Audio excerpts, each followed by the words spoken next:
Breaking news आहे। राजकीय वर्तुळातून माहितीचा अद्याप 5 जागांचा तिढा कायम आहे। उमेदवारी अर्ज भरण्यासाठी केवळ 5 दिवसांचा अवधी उरलेला आहे, तरी सुद्धा महायुतीचा या 5 जागांवरचा तिढा सुटलेला दिसत नाहीये। अजूनही 5 जागांवर महायुतीकडून उमेदवार जाहीर करण्यात आलेले नाहीत। महायुतीकडून ठाणे, दक्षिण मुंबई, उत्तर पश्चिम, नाशिक आणि पालघर या जागांवर अजून उमेदवार जाहीर करण्यात आलेले नाहीये। तर भाजपसोबतच्या चर्चेमुळे मुख्यमंत्री शिंदे स्वतःच्या ठाण्याचाही उमेदवार घोषित करू शकले नाही। त्यामुळे उलटसुलट चर्चा सुरू झाल्यात। तर मुख्यमंत्री या 5 जागा आपल्या पक्षाकडे राखण्यात यश मिळवतात की यातील जागा गमावतात, अशी चर्चा आता सुरू झाली आहे। तर या ज्या 5 जागा जिथं तिढा आहे, जिथं उमेदवार जाहीर झालेले नाहीयेत महायुतीचे, त्या जागा शिवसेनेच्या असल्याचं म्हटलं जातं। तसा दावा सुद्धा शिवसेनेकडून केला जातोय। पण या 5ही जागा आता शिंदेंच्या शिवसेनेला मिळणार का ते बघावं लागेल। आणि या विषयी अधिक माहितीसाठी आपले प्रतिनिधी स्वप्नील जाधव हे आपल्या सोबत थेट जोडले गेलेले आहेत। स्वप्नील, काय सांगाल?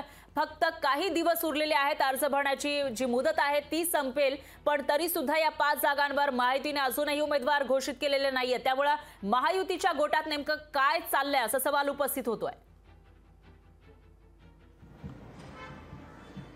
फरहान, निश्चितच महायुतीच्या गोटामध्ये नक्की काय चाललंय असा सवाल निश्चित उपस्थित होतोय, कारण महायुतीमध्ये अद्यापही 5 जागांवरती तिढा तो निर्माण आहे। शिंदे गटाच्या या 5 जागा आहेत, या 5 जागांवरती अद्यापही उमेदवार जाहीर झालेले नाहीये।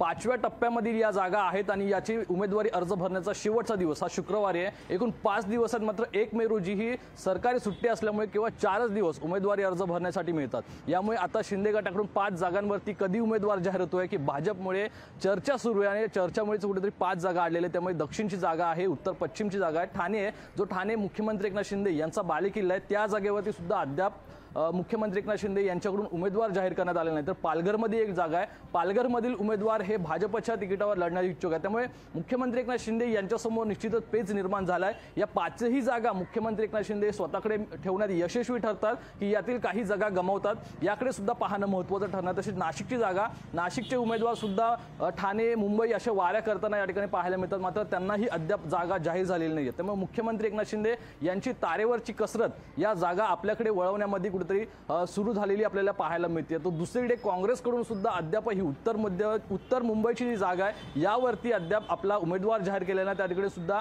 एक सक्षम उमेदवाराची चाचपणी सुरू आहे। मात्र या 5व्या टप्प्यातील जागा आहेत, 4 दिवस उमेदवारी अर्ज भरण्यासाठी उरलेले आहेत। त्यामुळे नक्की कधी आणि केव्हा हे दोन्ही गटाकडून उमेदवार जाहीर होतात हे पाहणं महत्त्वाचं आहे। निश्चितच स्वप्नील, एकूणच असं म्हणता येईल की जी तारेवरची कसरत मुख्यमंत्री शिंदेंची सुरू आहे, ज्याच्यासाठी ही तारेवरची कसरत ते करतायत, त्यामध्ये त्यांना यश येणार का? या 5ही जागा शिवसेनेकडे ठेवण्यात त्यांना यश येणार का, याकडे शिवसैनिकांचं लक्ष आहे। त्यामुळे याविषयीची अपडेट आपण घेत राहणार आहोत।